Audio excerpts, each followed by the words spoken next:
Bienvenidos y bienvenidas a una transmisión más de Voz de Mujer, la radio con perspectiva de género de la Secretaría Nacional de Igualdad de Géneros del PRD. ¿Te gustaría saber quiénes han sido las mujeres que han dejado una huella en la historia? ¿Quiénes son? ¿Qué hicieron? Mujeres históricas. ¡Acompáñame!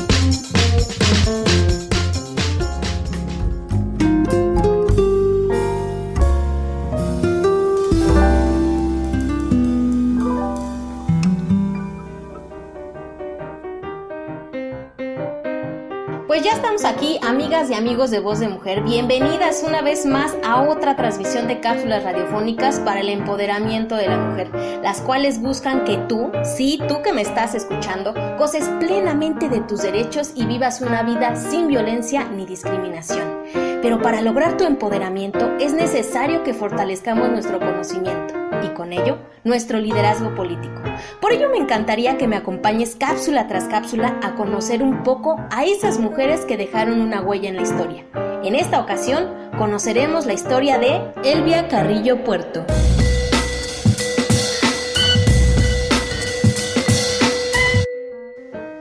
Elvia Carrillo Puerto fue una lideresa feminista y sufragista mexicana, nacida en Motul de Carrillo Puerto, Yucatán, en el año de 1881 y fallecida en la Ciudad de México en 1967. Luchadora social cuyo activismo le ganó el Moja Roja del Mayab. Fue miembro del Partido Socialista del Sureste y hermana menor del caudillo yucateco Felipe Carrillo Puerto, quien fue gobernador de Yucatán de 1922 a 1924. Consagró su vida a lograr el sufragio femenino. También luchó por el control de la natalidad, la libertad sexual y el divorcio. Fue una feminista en toda la extensión de la palabra. Fue electa diputada en el Congreso de Yucatán en el año de 1923. Así, se convirtió en la primera mujer mexicana en asumir ese cargo de representación popular cuando las mujeres en México aún carecían del derecho de voto, derecho por el que luchó incansablemente hasta su obtención en 1953. Elvia Carrillo Puerto. El 13 de enero del 2016, a 100 años del primer Congreso Feminista celebrado en Mérida, el nombre de Elvia Carrillo Puerto, la primera diputada electa en México en 1923, fue colocado con letras de oro en el muro de honor del Congreso de Yucatán. Aunque Elvia, por razones no muy claras, no haya participado en ese primer congreso, resulta más que justo este homenaje. Gratitud y memoria para esas mujeres que arriesgaron todo, para transformar los mapas mentales, las costumbres, las leyes que excluían a las mujeres. No demos por hecho nuestros derechos, sin mirar atrás, hacia ellas, hacia sus luchas. No las olvidemos. Cualquier niña que haya crecido en el sureste mexicano caminó alguna vez por una calle que se llamaba Felipe Carrillo Puerto. Jugó en un parque, visitó un poblado, atravesó un río en una panja con el mismo nombre. Entonces, nadie parecía recordar a su hermana Elvia. Felipe Carrillo Puerto fue gobernador socialista de Yucatán de 1922 a 1924. Fue fusilado en el Cementerio General de Mérida el 3 de enero, por órdenes del general Ricardes Broca. Él y 3 de sus hermanos. La historia de amor de Felipe Carrillo Puerto y la periodista Alma Red ha hecho correr mucha tinta. Se conocieron, se enamoraron. Él solicitó a Luz Rosado Vega que compusiera una canción para su amada. Así nació Peregrina, con música de Ricardo Palmerín, una de las hermosas canciones de la trova yucateca. ¿Dónde estaba Elvia en medio de los fulgores de la omnipresencia de su hermano, el dragón rojo de los ojos de jade? ¿Dónde ante la belleza y los talentos de Alma Red? Un nombre oculto, postergado, hasta que activistas e historiadoras feministas fueron por ella. Reivindicaron su nombre, su historia, sus bellezas y sus legados. Elvia Carrillo Puerto. Elvia participó en la fundación de las Ligas de Resistencia Feminista. Se trataba de llamar a las mujeres de todo el estado a organizarse y apoyarse unas a otras en temas urgentes: derecho al voto, higiene, alfabetización y osadía de osadías, control de la natalidad.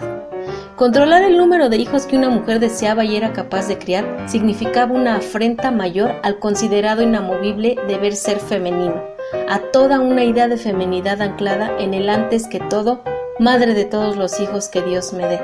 El control natal era, a como ha sido, un paso indispensable en la búsqueda de libertad de las mujeres y sostenía de fondo la más intolerable de las reivindicaciones para las sociedades conservadoras, el derecho de las personas a vivir su sexualidad de una manera libre, lúdica, más acá o más allá de los fines reproductivos. Elvia, como sus hermanos, recibió una educación bilingüe. Su fluidez en la lengua maya la acercaba a las mujeres más sometidas de Yucatán. Las mujeres mayas dominadas y abusadas, en tanto que indígenas y en tanto que mujeres. Cuando su hermano se vio obligado a ir a Nueva Orleans, Elvia partió hacia la Ciudad de México. Continuó su trabajo feminista, convocando a mujeres obreras, maestras, empleadas de gobierno. En 1922, Felipe es nombrado gobernador.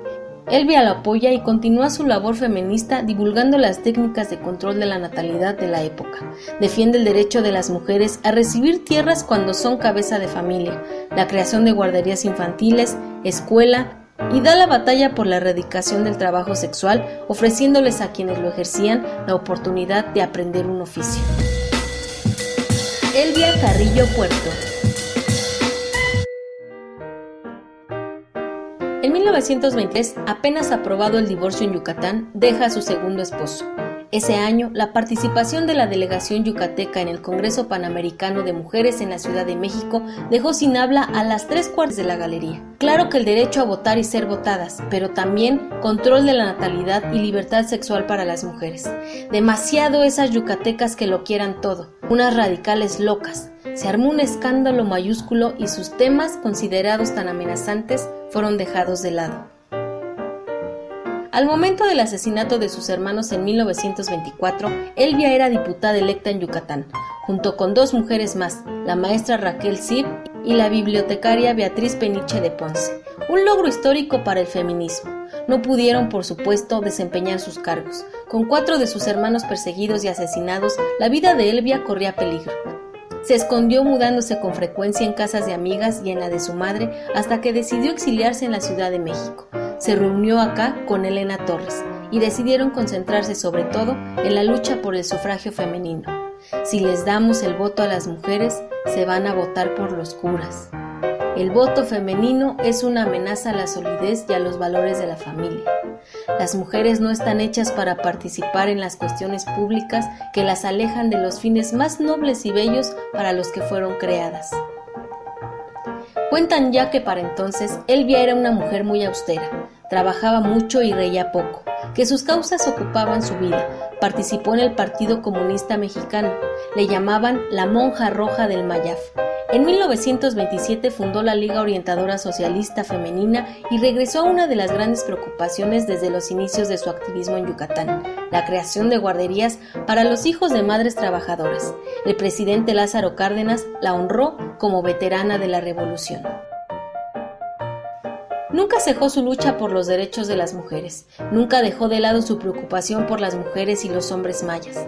Amaba esa lengua, la que le llevó en sus orígenes en la escuela del pueblo motul, la lengua que también amó su hermano. Cuentan que durante su estancia en la cárcel, Felipe tradujo la Constitución mexicana a la lengua maya, así como en maya y en castellano. Elvia recorrió Yucatán de esquina a esquina con la esperanza de una transformación social profunda que erradicara la desigualdad, el racismo feroz, las enormes riquezas construidas sobre las espaldas agotadas de los peones, un Yucatán que se reconociera en su grandioso pasado y que lo honrara en la igualdad de derechos para sus habitantes. Murió el 15 de abril de 1965, también se dice que de 1967. Dicen que amaba a los perros y que vivía de una manera muy modesta, como siempre vivió, en la colonia Ribera de San Cosme. Tuvo una nieta que llevaba su nombre. Está enterrada, por si desean visitarla, en el Cementerio General de Mérida. Y a media hora de la ciudad está Motul, el lugar de sus orígenes. Dicen que cantidad de palabras suyas, emociones, silencios están aún por decirse. La fascinante y hermosa monja del Mayab.